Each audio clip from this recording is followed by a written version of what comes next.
Hey everybody, this is Dwayne. Wanted to talk to you a little bit about gaslighting.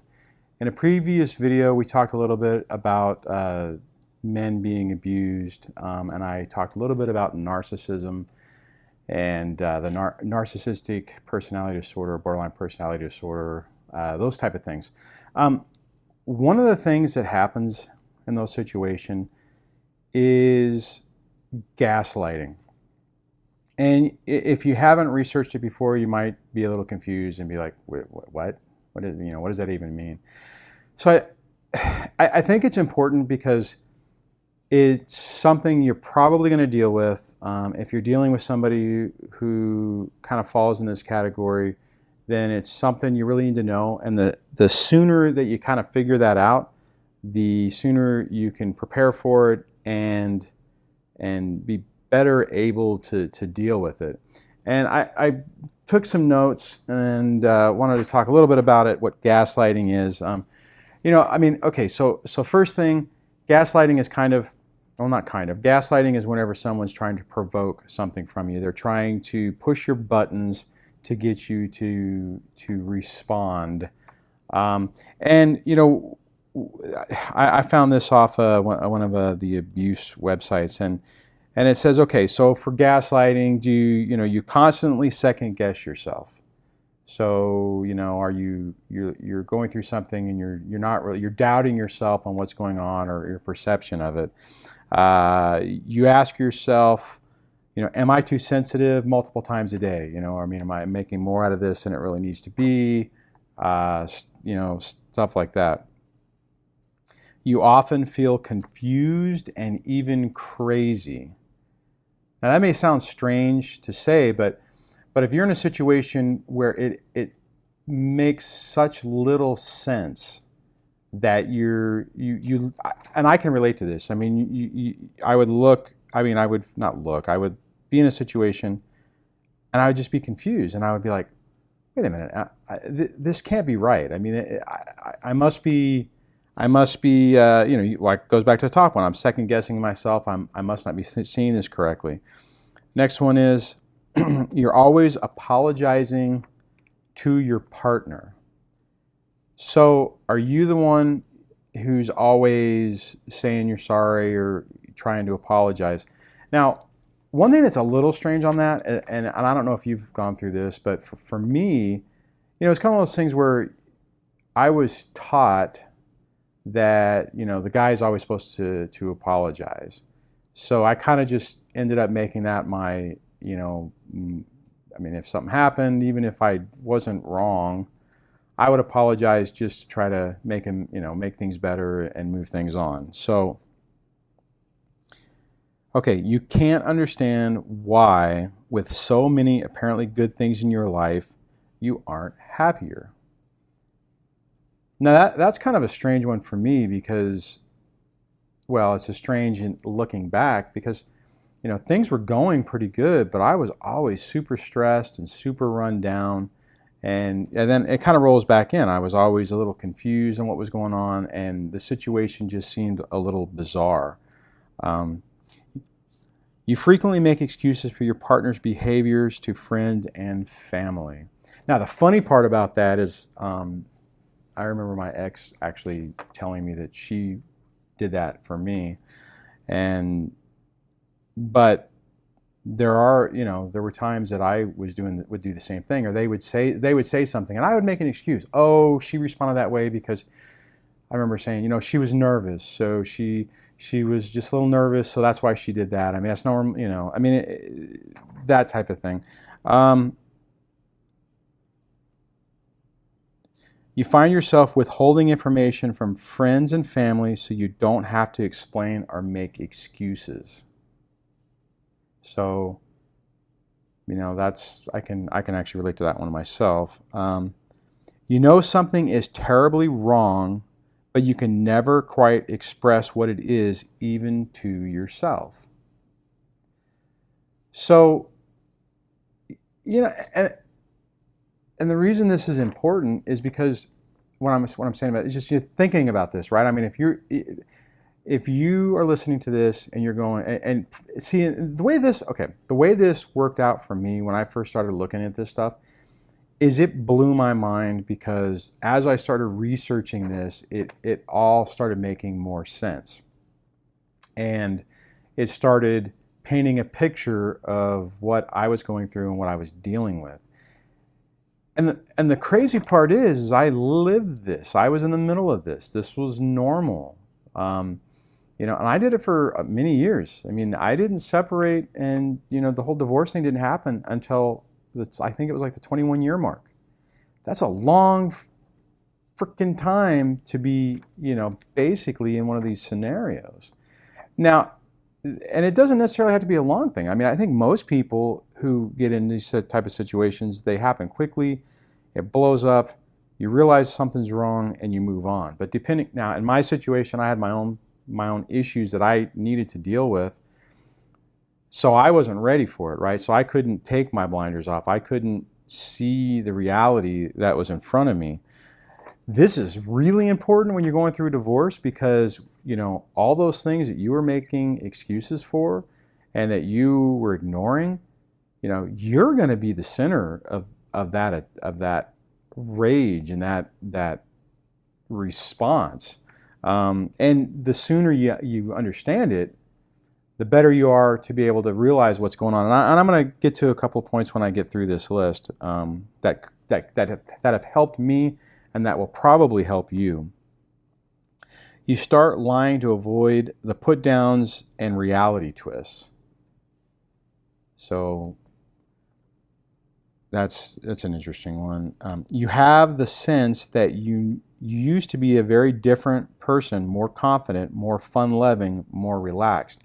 Now, the really crazy part about this is I remember meeting up with a high school friend. Hadn't seen this guy for 20 years. And I remember I was talking with him, and we were just having this conversation, and I was talking about the person that I wanted to become, right? I was basically saying, you know, with this change in my life, this is who I'm hoping to work towards becoming. And he just kind of paused and he looked at me for a moment, and he said, what you just described is the guy I knew in high school. That's the guy I know. So I mean, it was really kind of it was kind of sad, but it was also kind of revealing to have somebody who hadn't, you know, seen me in so long. And here I am trying to say, you know, I want to be this type of person. I want to be a more positive person. I want to be, you know, somebody who's I can't remember what I said, but I ran down this laundry list. I mean, basically what I was talking about there, I want to be a more confident person. I want to be a more relaxed person, a more fun-loving person. I want to be a supportive person and stuff like that. And, you know, he was like, yeah, that's the guy I knew, and that's why I was friends with you. You know, and it was like, whoa.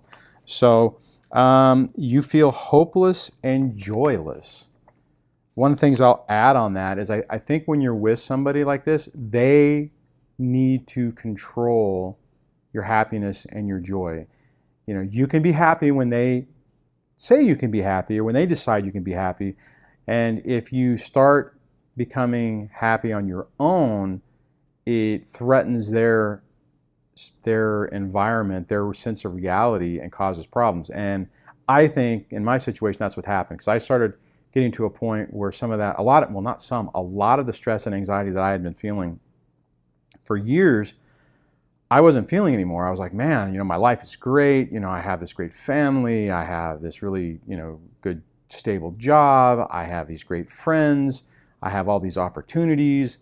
And it was like a sucker punch. It was like, you know, I came home one day, or I was going to work one day, and, you know, basically got slammed with something that just completely changed, you know, rocked my world. It was like she was trying to find a way to bring me back down. It's like, no, you can't be happy unless I say you can be happy. So you feel as though you can't do anything right. And a lot of this stuff is subtle, right? I mean, some of it's overt. Gaslighting can definitely be overt, but some of it can be just subtle manipulation as well. And the last one on the list is you wonder if you are a good enough partner. Now, okay, so here's the deal. and I'll set this down here. If any of this stuff resonates with you, and you're going through this, then knowing this and learning some techniques to deal with it will help you immensely. So one of the things I've learned over the years is when something happens, just take a step back and just like acknowledge it. Acknowledge that you're being, like, I'm being, this is gaslighting behavior. This is reactionary seeking behavior. I'm being gaslighted to evoke a response. And if you can recognize it, then you can take a step back and you can stop yourself from effectively taking the bait. So it's man, this situation is tough. And when you and it's even tougher with somebody who is in a relationship with you, who's been around you, who knows you, who knows your responses, who knows what gets under your skin, who's had the experience to be able to do that. And the really crazy part about it is you can live in this environment for a short period of time. It depends. When it's happening, normally it's happening so much that you're always off kilter. You don't really have enough time to take a step back, right? I mean, you're constantly going through these emotional ups and downs, and you're not really sure. You're not really sure what end is up and what end is down. What is up and what is down. I mean, it's kind of crazy. And like I said, right? I mean, like it says on the list. I mean, it makes you doubt yourself. It makes you wonder if you are crazy. A lot of this behavior in this narcissistic and codependent type relationship falls into that category. So anyways, so on gaslighting, just be aware of it. If what I went through, that list of scenarios, if any of those was like, you may just be like, whoa, well, wait a minute. That's exactly what I think. Yeah, I felt that. You know what? And in my journey when I was going through this, that's kind of what happened with me. I'm like, yeah, whatever. And I started going through information. And, initially it was like, okay, whatever. And then boom, it was like certain little things were like, oh my God, yes, maybe not, yes. And, the more knowledge you get, the more understanding you have of what's going on, the better you are able to react to it. And the better you're able to keep yourself, basically keep yourself calm and grounded. I know I keep saying that a lot, but it all rolls back into that the first couple of videos where I was talking about building your support system. I didn't necessarily talk about this stuff then because it's it's a lot, right? I mean, if you're in this situation and if this pertains to you, it is like information coming from a fire hose.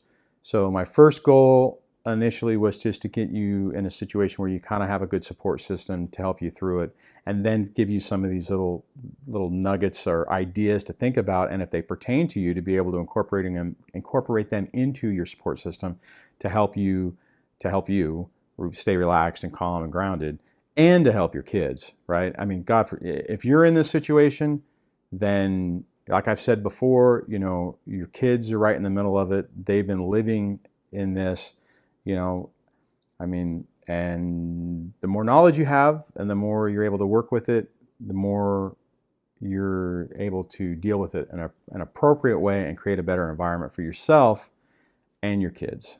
So gaslighting is a tough one. I mean, it really is. It's, and it can be subtle. I mean, it can be overt and it can be subtle. Some of the examples that I've had to deal with is until I really started getting a better idea of what was going on. The behavior would be really negative, and then all of a sudden it would start changing, and it would be like, oh, okay, all right, we're moving past this, ugly divorce stage, and we're going to start co-parenting and stuff like that. And what ultimately would happen, my lather, rinse and repeat moment would be I would, and it was almost funny because I remember the last few times I knew what was happening. I knew it. And I'm like, okay, this is what I think's happening, but I'm going to go through the motions. And there would be like a pseudo olive branch thrown out there. I'm like, oh, okay, so things are going to be a little different. And then as soon as I let my guard down, it was like as soon as it was as soon as I had kind of gone back to normal, kind of gone back to like, okay, my typical way of acting, which in my mind was being, nice and supportive and all those things. Something would happen to be like, oh, no, that's not the way it's going to be. This is the way, I've made this decision and this is the way it's going to be. And I mean, I'm kind of smiling. I mean, it's not funny. It's not, it's painful. It's irritating. I get kind of, I guess I smile about it just because the insanity of it is just so great. I finally got to the point where it's like, I'm not taking the bait. I mean, something super significant would have to happen for me to believe that something is going to change. Now, it's a tough environment, when you have kids and you're trying to deal with it. But at some point, and that's kind of what I'm going to start getting into some of the other videos, is talking about, how you can, survive and thrive in these type of environments and not drive yourself totally insane in the process. And it's the first step is being able to recognize what's going on, be able to see it, and then be able to acknowledge it. Just say, okay, this is happening. I'm being, I'm being gaslighted. I'm being, I'm trying to be manipulated to have a response, and you just don't do it. If you can recognize it, you can back yourself off from it and prevent yourself from doing it. And the weird part about it is as you learn this stuff, you're going to see it in other areas of your life, and which on the positive side will make, will give you the tool set. This acknowledge will give you the tool set to be able to deal with it in an appropriate way. Okay, so I'm going to wrap it up. I'm trying to make these videos a little shorter. It's really amazing how it doesn't take much time for these to be 20 minutes. So I'm really going to try to keep them to a specific topic and not shut it down, but keep them shorter. I know for me, whenever a video is a little bit smaller, it's easier to consume and get more out of. So on that, if you like this video, give it a thumbs up. If this site and these information is helping you in any way, subscribe to the channel so you get notified whenever new videos are up. And if you've been gaslit, if this resonates with you and you can relate to it, put a comment down below. Share your experiences with everybody else. And maybe some techniques on how you deal with it and how you've gotten through it. So, all right, with that, I'm going to shut this down, guys. Thanks for watching. You're not alone. I know I've said this before. Things will get better as you learn more and get some distance on this. I mean, you can heal from it and you can grow from it and help yourself and help your kids. And that's the goal. That is the goal. So, all right, on that. So I'm going to basically shut it down. So have a good night, and I will talk to you later. Thanks, guys. Bye.